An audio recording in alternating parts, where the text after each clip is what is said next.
appropriating the amount of 6 million, we are having an initial funding of 2 million, but the rest will be divided in the following. Pwede po, no?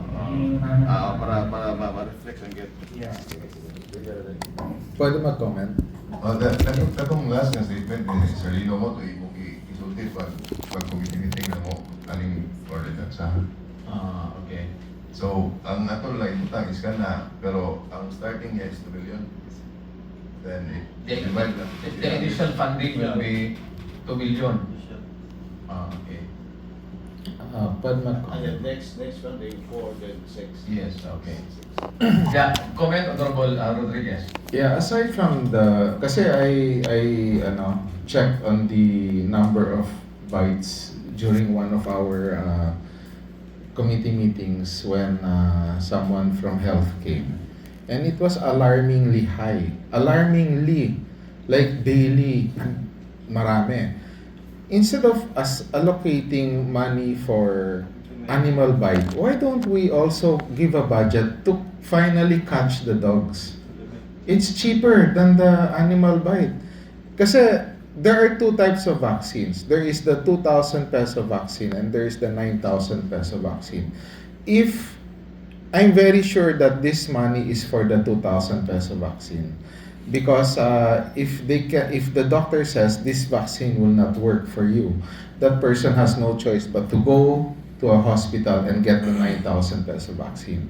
I'm just saying that instead of paying for vaccines, maybe we should really get rid of the dogs or do something about the dogs, animal care, welfare, euthanasia, whatever, no, just to solve the problem, nip it in the bud, and not just accept all the bites that are coming in. That's my suggestion. I think we should add budget for that because occasional lang eh.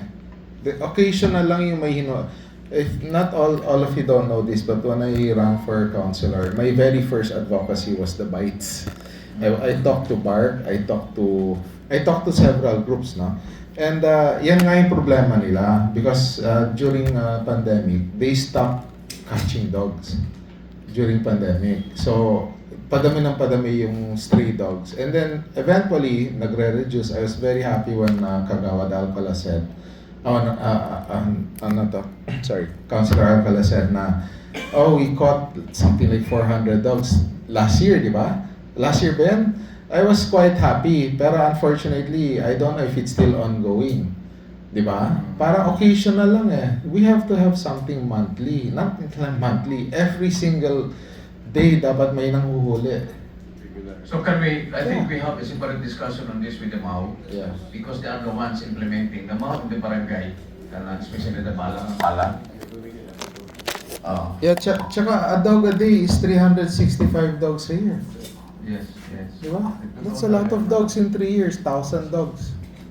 Kahit one dog a day. We can on that. We take note on that, and then siguro this week we can sit down with Mau and Kwan, even kini provincial. Ang problema kasi natin dito, the Mau and the barangay cannot operate dog catching not unless mayroong sasama na provincial veterinarian from of course from the province.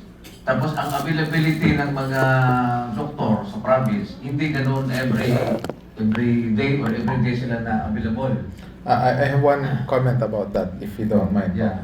I went to the provincial agriculture's office and I looked for all of the veterinarians because I wanted to actually meet with them. This is on my personal lang.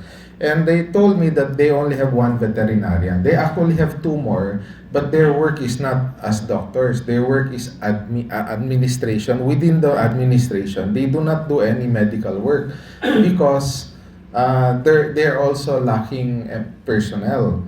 So I asked them, why don't you hire? They said, yeah, meron standing, I think 40K a month, 45K a month, standing positions na empty for 3 municipal veterinarians.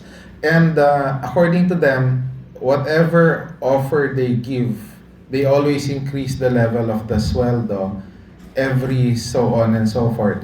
I'm not sure, I forgot na every how often. tinatalo daw sila ng mga private. The private always gives a bigger offer than the government. Kaya nahirapan daw sila to get veterinarians. And my point is, if we're going to always wait for them, wala akong mangyari dito. We'll always have dogs in the streets. Maybe there should be another solution. Ayan lang po. Okay, okay. So, that will be noted, no? For our further discussion kung what is really the yung mga sustainable solution. Yes. Okay? Mr. Chair, as to Honorable, this section 4 of this piece of decision, I hope everyone's been clarified by the answer of the good budget officer, Mr. Chair. Okay, so